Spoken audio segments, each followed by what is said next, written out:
ibig kong sabihin, ito po yung maliit lang ang pondo. Hindi siya ganun ka laki na katulad ng iba na lumilipad pa ng ibang bansa, pumupunta pa ng mga probinsya. Dito parang isang compound lang eh. Parang ganun, paikot-ikot lang.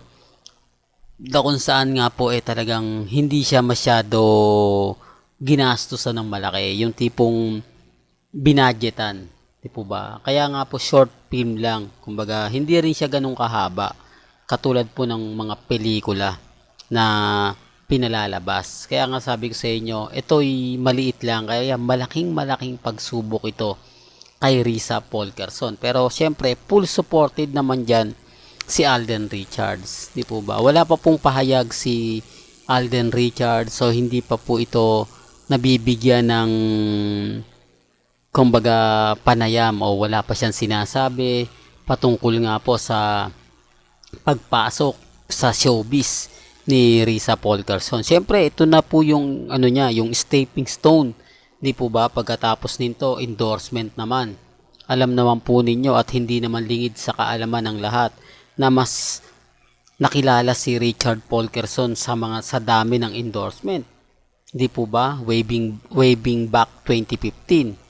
O, baka issue na naman yan ha. O, sabi ko nga po sa inyo, kung Alden fanatics po kayo, mas madali po nyong maiintindihan yung pinapaliwanag at sinasabi ni Mr. Destiny.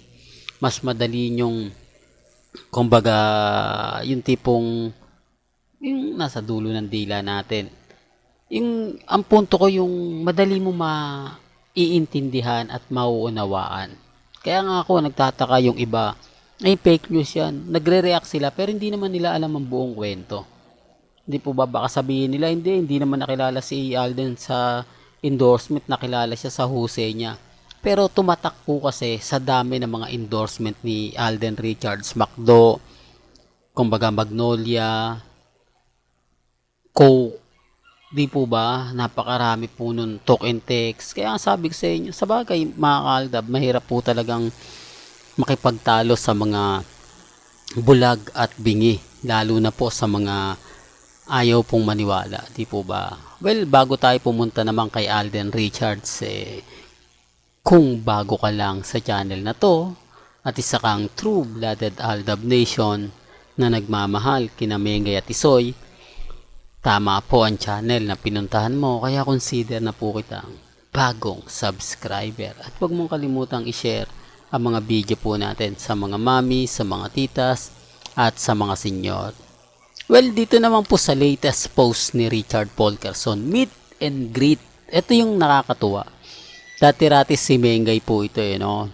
Nung nakaraang taon lang, si Mengay nga po ang dinumog sa SM Mega Mall. Di po ba? Tatandaan niya yan. Sabi ko nga, kung Aldab fans po kayo, mga main fanatics, mga Alden fanatics, tama po yung channel na pinupuntahan po ninyo. Kasi tayo, updated na updated. Hindi po ba? Sa mga mag-aabang po o sa mga mag-iipon, para nga po may magandang budget kapag ka pumunta sa SM Mega Mall. Biruin mo, meet and greet mo pa si Richard Polkerson ng malapitan. Siyempre, hindi mawawala dyan yung TikTok. Di po ba? Kaya na sinasabi ko nga po, sa mga nagtatanong, nag-aabang, kung gusto nyo lang naman po ng pinaka-latest at mga sariwang update, abay, siyempre, dito lang po kayo pupunta sa channel ni Mr. Destiny. Para updated po kayo.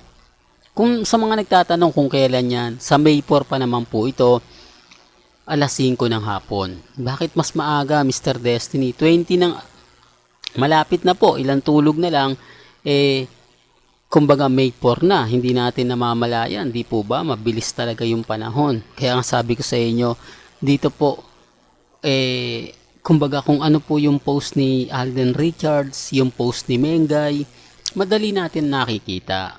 Mas madali tayo nakakakuha ng impormasyon kasi tayo po lagi nakatutok Tayo po laging updated. Kasi kung halimbawa nagbukas ka na nito, nagbukas ka ng Instagram, nagbukas ka ng Facebook, tumingin ka sa mga website, natatabunan na yon ng bagong post nila.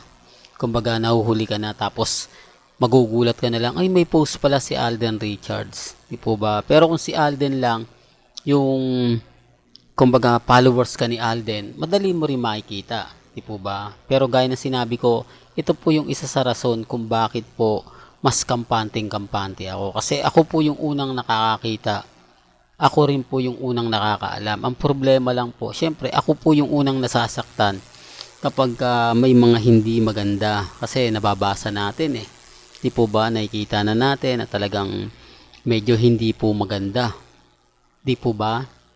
Kaya nga po antay natin kung ano yung magiging senaryo sa kapatid ni Richard Polkerson. At syempre gusto rin naman po natin makita ng malapitan, di po ba? Kaya nga sabi ng iba kung gaano na nga po ba kagwapo si Richard Polkerson. Alam ko maraming mga dadalo na naman o pupunta rito sa meet and greet. Sa May 4 na po ito ha. Remind ko lang po sa inyo. Hanggang dito na lang po ang ating latest updates. Kaya kung gusto nyo pa po ng pinaka-latest at sariwang update, abay tumutok lang po kayo dito po, syempre sa channel ni Mr. Destiny. Para updated po kayo sa mga latest at sa mga bagong video po na ilalabas po natin maya-maya lang. Hanggang sa muli, salamat po sa panonood at pakikinig.